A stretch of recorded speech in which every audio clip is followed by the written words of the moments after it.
J'ai décidé, même étant biaïste, d'être objectif et neutre. Quand vous voyez quand même que récemment, M. Kamto est allé faire un brillant meeting à l'extérieur. Regardez, tout le monde voit au Cameroun comment, au moment où je vous parle, Nalova Yonga va être installé et va faire un meeting dans le FACO. Bonnie Philippe, est-ce que M. Kamto peut aussi le faire? Il y aura l'armée. Est-ce que Cabral Libi peut le faire? Il y aura l'armée. Vous venez sur des plateaux pour défendre vos chapelles. Oui. Donc vous perdez le nord. Vous n'êtes pas différent de mon ancien parti. Ça c'est votre chapelle. Et j'ai même compté, permettez-moi de vous montrer jusqu'à quel point vous êtes extrémiste. Vous avez parlé du PCRN ici 11 fois.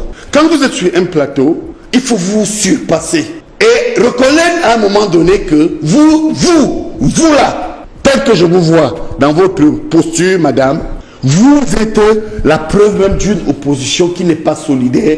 Je ne vous ai pas vu, en dehors de PCRN ceci, Cabral Libi ceci, Cabral Libi cela, dénoncer un seul acte dont a été victime, par exemple, le MRC.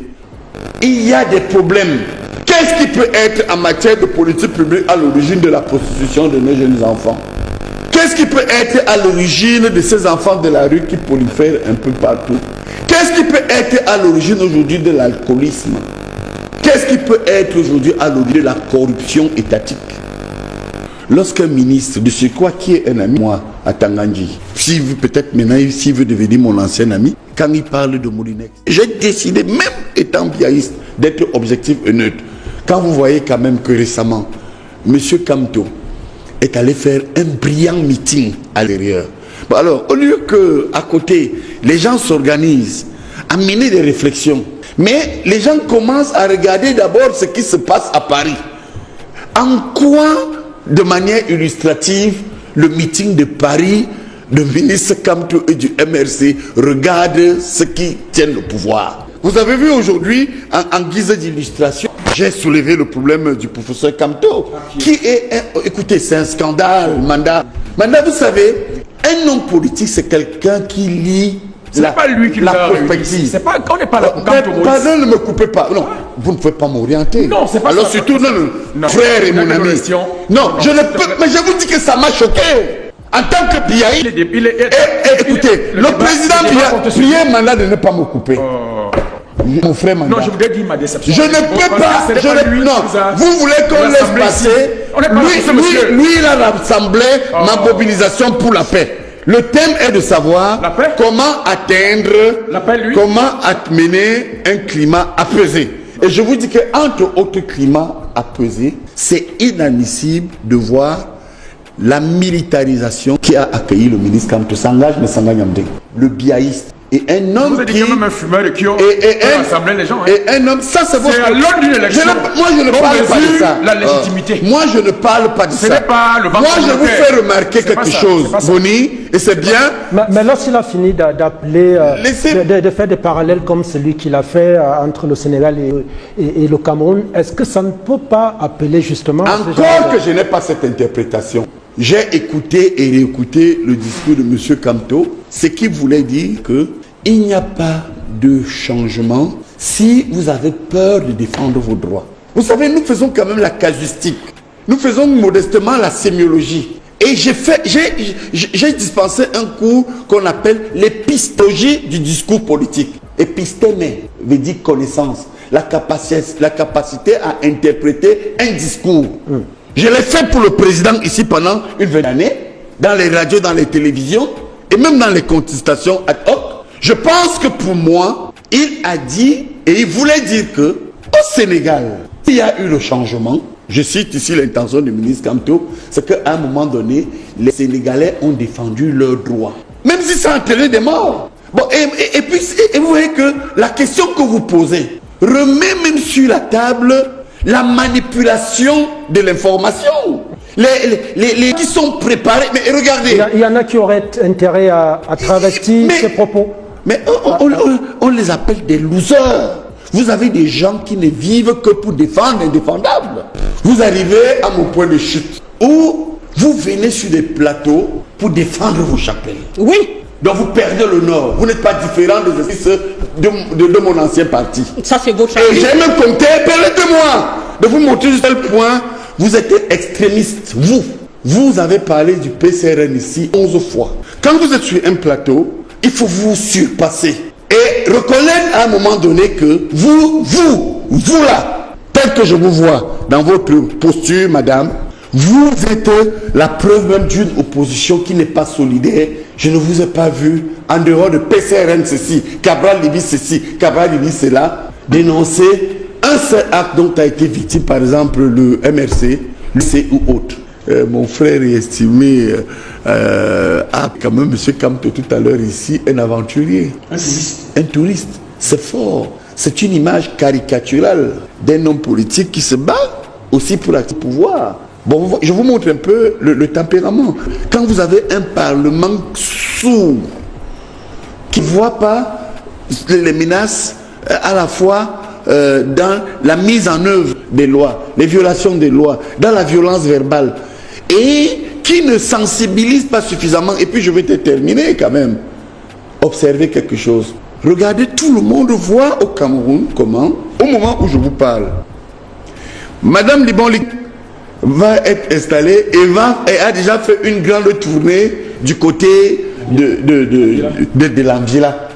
Et au moment aussi où je vous parle, le ministre de la fonction publique, mon frère Anderson, est en train de mobiliser, je crois que c'est depuis hier, une grande foule à l'effet de célébrer son installation, de faire un meeting. Bonnie Philippe, est-ce que M. Kamto peut aussi le faire? Il y aura l'armée. Est-ce que Cabral Libye peut le faire? Il y aura l'armée. Donc je crois quand même que en cette période délicate où nous voyons l'implosion des alliances. Je crois que tu es en train de biaiser le sujet. Oui. Bon, non, dans ce cas, je reviens. Je vous en prie, je ne peux pas me faire. Qui est derrière la violence? Ça veut dire que... Qui entraverait la paix que les deux chefs de chambre recherchent aujourd'hui et pour laquelle ils appellent aujourd'hui. La paix dans un système où manifeste, où les uns et les autres la sollicitent, elle n'est pas seulement déclarative. La guerre est physique, la guerre est morale, la guerre est psychologique. Et il faut comprendre que nous sommes entrés dans un cycle où, autour du président Paul Biya, vous avez des caciques très durs. Vous avez vu, il m'a fait l'honneur de me dire que quand on est, on peut toujours venir, je l'en remercie, comme m'a d'ailleurs dit, même le chef de l'État et d'autres personnes. Mais quand on vous exclut, prenez l'article 83, qui pour exclure un membre du comité central, il faut que le président national convoque 16 membres du comité central qui président à cela. Mais comment vous appelez ça?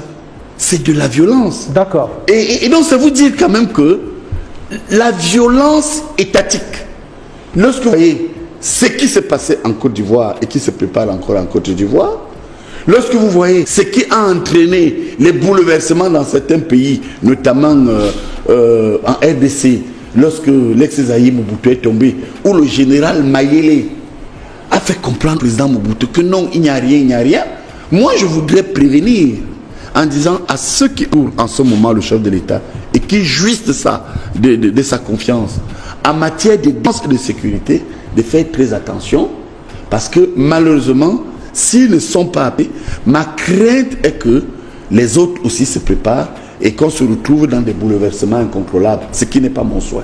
Lorsqu'un enfant vous dit, ce fut le cas du Nozo, que maman, les chaussures que tu viens de me mettre là pour aller à l'église, les orteils me font mal. La maman ne doit pas seulement se lever et dire que non, mets les chaussures là, elles sont neuves. Et il y a eu des cas où les mamans ont insisté. Elles sont reparties à la maison. Elles ont vu les enfants avec des ampoules partout. Moi, j'ai eu ça avec ma maman chérie pour qui j'ai une pensée aussi ce matin. Mais la métaphore est que quand quelqu'un vous dit qu'il a des souffrances, il a mal. Posez-lui la question de savoir qu'est-ce qui ne va pas. C'est ça. Professeur, le mot du operandi. Oui. Posez-lui la question. J'ai un problème sur mes doutes. On est d'accord, le fond. Moi, je suis dans une métaphore. D'accord. Je suis dans une dimension.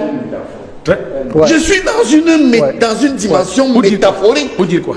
Les gars du Nozo vous disent par exemple que nous sommes marginalisés. Mais il a mal, on lui offre une chaussure. Et il se blesse au pied. On lui offre une chaussure, il a mal. Que les gens puissent manifester parce que la manifestation ne peut pas être interdite de façon automatique.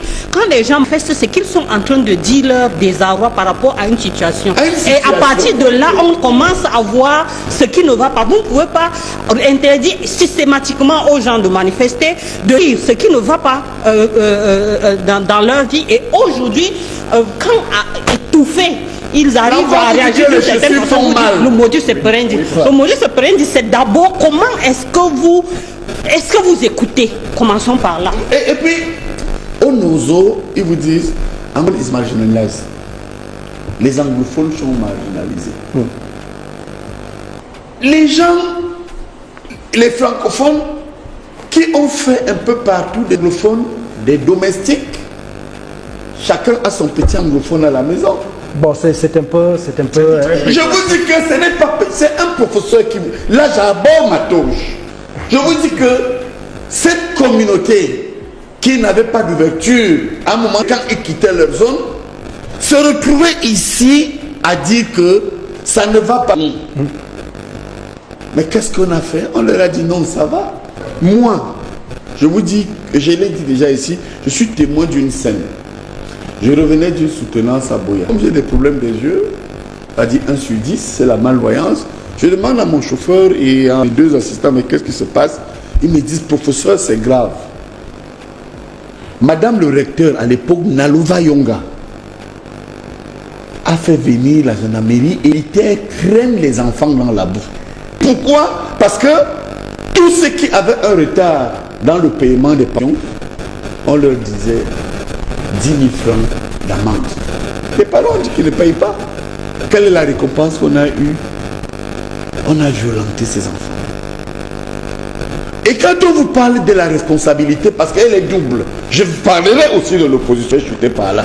Concernant l'État, les politiques publiques, l'action publique, c'est l'encadrement du bien-être de tous les Camerounais. Prenez un seul exemple. Vous savez, le politologue, le métier de professeur de droit et de sciences politiques n'est pas tout simple. C'est un métier où vous bossez tous les jours. Hein. Je me suis amusé à écouter cette semaine. Allez à Google, prenez le poste national qui est un service public. Ils ont passé de lundi à vendredi près de 20 heures à propager la tournée des hauts responsables du RDPC. Le ministre de tel va aller ici, le ministre de tel. Mais est-ce que je ne sais pas si vous vous rendez un peu compte? Les Camerounais payent les impôts, ne se sentent pas concernés. Et lorsqu'on vous parle donc d'une autre violence dans les actes, mais regardez les promotions administratives, comment elles sont contestées. Vous voulez que je vous parle je vous prends seulement mes enfants. J'ai formé déjà 20 promotions. Je vous dis bien de diplomates. Et je ne vous parle pas de 20 promotions de magistrats, d'administrateurs civils, en même que j'ai encadré en tant que chef ou président des jurys de l'oral l'ENAM. Mais quand je vois mes enfants là qui me disent qu'écoutez professeur, je suis déjà conseiller des affaires étrangères, je suis ministre plénipotentiaire, moi je suis sorti secrétaire des affaires étrangères depuis tel. Et qu'on prenne des cadets, c'est eux qui sont promus, qui sont les... Vous savez que la violence, c'est dans les actes administratifs. Je refuse de parler de mon cas. Qu'il y a des problèmes. Qu'est-ce qui peut être en matière de politique publique à l'origine de la prostitution de nos jeunes enfants? Qu'est-ce qui peut être à l'origine de ces enfants de la rue qui prolifèrent un peu partout? Qu'est-ce qui peut être à l'origine aujourd'hui de l'alcoolisme? Qu'est-ce qui peut être aujourd'hui à l'origine de la corruption étatique? C'est une violence. Alors vous voyez que l'encadrement d'une des missions dévolues à l'État, même par principe, les personnes comme Vedel, je peux vous citer Burdeau, vous disent qu'en droit, c'est l'État qui a le monopole de la violence légitime. Écoutez bien le terme, hein. Le monopole de la violence légitime. Ça veut dire qu'une violence encadrée par la volonté populaire. Vous comprenez la légitimation. L'État a une responsabilité de gouvernance. Gouverner, c'est prévoir. Gouverner, c'est encadrer. Gouverner, c'est apaiser. Parce que lorsqu'un régime politique tombe, on dit que la gouvernance a échoué. C'était moi un seul régime. Prenez la guerre qu'il y a eu au Congo. L'issue est partie. Mais les gens ont retenu que c'est sous son majesté qu'il y a eu la guerre. C'est ça votre problème. Je ne suis pas ici pour ça. Bon alors, bravo, je suis bien content. Écoutez, vous voyez que dans ma posture, vous êtes politologue et vous ne savez pas que l'opposition n'est pas un parti politique. L'opposition n'est pas un parti politique. Je suis là pour défendre les... Écoutez, professeur. Moi, je ne suis pas dans votre posture. Madame, je ne suis pas dans votre posture. Laissez-le placer, mon professeur, vous êtes galant. Allez-y. Je suis ici pour défendre les idéaux du PCRN. Voilà. Nous sommes ici pour défendre le Cameroun. Oui. Moi, je suis ici pour défendre le Cameroun. Alors, vous le défendez bien. Oui. Je dis donc ceci. Donc, je peux vous protéger. Je suis venu en tant que porte-parole parti camerounais pour la réconciliation. Et moi, je suis ici à quel titre? Ça, je n'en sais rien. Je suis coordonnateur du mouvement national des biaïstes. Tout ce que je sais. Et la force des biaïstes, c'est que nous avons ce qu'on appelle l'élévation. Alors, je ne vous interdis pas d'être sublimé par M. Cabral Libi et votre parti, mais à un moment donné, il faut que vos actes et votre discours soient conformes à l'apaisement souhaité qui est à l'ordre du jour de cette émission. L'apaisement souhaité ne va pas m'empêcher parce que vous avez le droit. Je vous donne mon parole. Vous avez le droit de porter votre toge, votre cap de biaïste, votre expérience. Non, je suis professeur des universités. Hein. Oui, vous êtes docteur en quoi, vous, par exemple? On doit vous respecter dans votre magistère. Moi, je suis d'abord... Écoutez, madame. Hein, vous savez, ce qui m'a créé à un moment... Non, c'est une parenthèse. Des ennuis, même dans mon camp, c'est que j'ai toujours su, avec Ateba Yéné, être au-dessus des pécadilles des chapelles. C'est comme l'église. Il y a des gens qui vous disent, ils parlaient de Dieu. Penser Dieu, c'est penser l'État. Penser l'État, c'est penser l'organisation dans les partis politiques. Pour ça, laissons la parole. Penser l'organisation dans les partis politiques, c'est penser l'organisation sociétale. Si on se met à égrener contrairement à ce qui est dit, le chapelet des réalisations en matière infrastructurelle, contrairement à ce qu'on dit que rien n'est fait, vous verrez qu'on a assisté à un saut qualitatif. Mais je ne veux pas entrer dans le jeu de la dénégation. Non, lisez un peu vos... Parce que moi, je doute de ce que vous avez. Je vous l'avoue, mon ami. Parce que c'est mon ami. Hein. Je vous le donne. Non, lisez. Non, moi, si vous me donnez... Non. Je doute, je trouve que c'est bizarre. Lisez. Moi, je vous donne même mon temps de parole. Non. Je pense que vous n'avez rien. Et qu'elle arrive. Moi, je suis sincère, hein, je suis honnête. Hein. C'est pourquoi les gens n'aiment pas Ateba Yéné. Moi, je dis lisez. Que je lise quoi? Je pense que cette dame a raison. Que je lise lisez. Bachou Akabe. Non. Que je lise Bachou. Qu'est-ce qu'il me demande de lire quoi? On dit à Douala. Oh là là. Non, là, sois cohérent. Hein. Je suis cohérent. Non. Elle a dit tu as dit que je n'ai rien, tu m'as taxé de banquier. Non, je n'ai pas dit ça, madame. J'ai dit ceci, hein. Elle a mis l'accent sur les professeur, attends, je trouve les paroles. Je n'ai jamais coupé depuis que je suis là. Bon, d'accord, pour ça fait même moi. Il faut qu'il c'est mon temps de parole. Il donne l'impression que... Et sur ce thème précisément, je suis en posture d'accuser. Quand vous aurez la parole. Il faut me laisser poser le problème de la gouvernance dans la ville de Douala. Et vous avez dit, vous avez les chiffres concrets. Attendez, je ne les ai pas. Attendez le je lisez les chiffres de Douala. La parole dit à vous, s'il vous plaît. Oui, lisez. Vous avez des gens, comme l'a brillamment exprimé, vous savez, j'avoue que, madame Noura, j'ai été très séduit par votre propos, votre langage. Je crois que vous êtes aussi le symbole d'un changement nécessaire au Cameroun. Vous apportez la preuve qu'à partir de nos diagnostics et de nos thérapies, d'autres acteurs sont prêts à remplacer ces gens qui pensent qu'ils sont immortels. Elle vous dit ceci. Moi, je vais illustrer un peu ce qu'elle a voulu dire concernant l'échec de Douala. Je suis Sawa. Douala, lorsque mon maître politique arrive au pouvoir, vous connaissez le rang qu'occupait Douala en Afrique noire? Dites-nous. En 82, c'est la première ville d'Afrique noire. C'est-à-dire que les autres villes qui rivalisaient avec nous, c'était les villes des pays du Maghreb, comme le Caire, Alger, Tunis et autres. Je vous dis que lorsque le chef de l'État arrive au pouvoir en 1982, mon maître politique, la plus belle ville, l'une des villes les plus actives. Allez, vérifiez un peu sur le net. Il y avait Douala, après venait Lagos, après venait Avené. Mais aujourd'hui, elle a parlé de Singapour, mais ma chère dame, mais vous êtes allé loin, vous êtes gentil. Prenez seulement Douala et certaines villes comme Malabo. Malabo, hein? Malabo était un village. C'est pas ça, Dieu donnait son bas. En 82, prenez Malabo. Qui a connu une transformation extraordinaire. Oui, prenez Dakar. Et après Malabo, ils ont quoi? Attendez, ça ne veut rien dire. Ne faites ça. Non, ça veut dire que.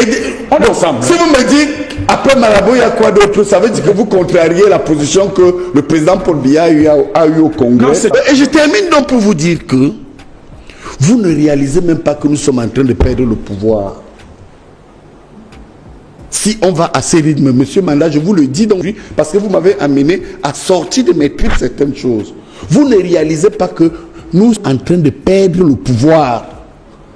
Ce pouvoir-là. C'est pourquoi vous voyez tout le monde s'accroche, vous tirez le maillot du président Paul Biya, tout le monde s'accroche sur lui. Le monde occidental, de tout temps, s'est toujours nourri du sang de l'Afrique et du sang des pays non occidentaux. Pour terminer sur ce point, je voudrais rappeler à ceux qui nous écoutent que Westphalie, en 1648, ce qu'on appelle le traité de Westphalie, l'Occident décide de ne plus se battre entre eux pays occidentaux, parce que Westphalie, c'est la reconnaissance des territoires, c'est la souveraineté des États. Mais les États puissants, puisque 148, nous sommes en plein pot dans l'esclavage. Et après l'esclavage, il y a eu la colonisation. Et il faut que ceux qui observent la scène internationale et qui voient comment l'Afrique s'abîme par une organisation parfois inconsciente, je pense ici à ce qui se passe en Côte d'Ivoire, je pense ici à ce qui se passe au Cameroun et à bien d'autres pays africains, pour avoir tout simplement une pensée aussi pour la RDC, que l'on comprenne que si nous n'avons pas aujourd'hui des Africains de la conscience, ceux qui continuent à penser que nous avons été esclaves, nous avons été colonisés, et que le néocolonialisme est à l'origine des querelles des Africains, eh bien, l'Afrique va imploser. Rappelez-vous de la mort de Kadhafi, et bien plus loin encore la mort de Lumumba, chez nous au Cameroun, au sein d'Afana, au Myobe et tout. M. Sarkozy donc symbolise cette tyrannie moderne, destruction des valeurs africaines. Et il faut savoir que nous sommes ici sur un plateau. Le karma existe. Je vous assure, Boni Philippe, les modes de conduite et de comportement que nous affichons sur la vie publique, même ceux qui ne croient pas qu'il y a un tout-puissant, finissent par reconnaître que, eh bien, si vous lisez Sartre dans l'existentialisme, on paye tout ce qu'on fait. Qu'est-ce qu'on peut tirer de cela? Que ceux qui gouvernent l'Afrique, que nos chefs d'État, que nos gouvernements observent bien cela. Parce qu'une rétrospective sur la gouvernance, parce qu'en Afrique, on a aussi eu, aujourd'hui, certains chefs d'État, à 90%, après leur gouvernance en Afrique, sont en exil. D'autres, comme les Mobutu et les Ahidjo, parce qu'il ne faut pas l'épargner, on a aussi, nous entrons dans l'escarcelle des présidents morts avec des corps à l'extérieur. Donc je pense que quand vous gouvernez, il faut toujours gouverner avec la mémoire. Le président Paul Biya, les conseillers du chef de l'État sont encore là. Parce qu'il avait décidé même à un moment donné de renverser le président Paul Biya. Alors le président Paul Biya, où j'ai encore en mémoire cela, son audience a duré 23 minutes. Le président est arrivé 1 heure avant. Je vous assure, et ça c'est une confidence d'analyse vérifiable. On a des anciens ministres des Affaires étrangères qui nous écoutent. Et nous avons de nombreux Camerounais qui nous écoutent. M. Sarkozy a parqué le président Paul Biya dans une chambrette, c'est-à-dire une salle d'audience inappropriée, je vous assure, pendant 1 heure.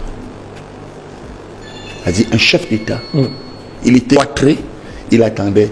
Et mieux encore, quand il a reçu le président Paul Biya, je m'abstiens pour des raisons de réserve et des raisons d'État de dire le contenu de leur conversation. Mais il était clairement établi que si M. Sarkozy ne perd pas l'élection qui suivait, eh bien, je ne sais pas où le Cameroun serait aujourd'hui. Sur cette chaîne, nous partageons les informations liées à la politique, les actualités liées à la géostratégie africaine et particulièrement du Cameroun. J'ai voulu partager ceci avec vous. N'hésitez pas à vous abonner et d'activer la cloche de notification pour les prochains partages. Ciao.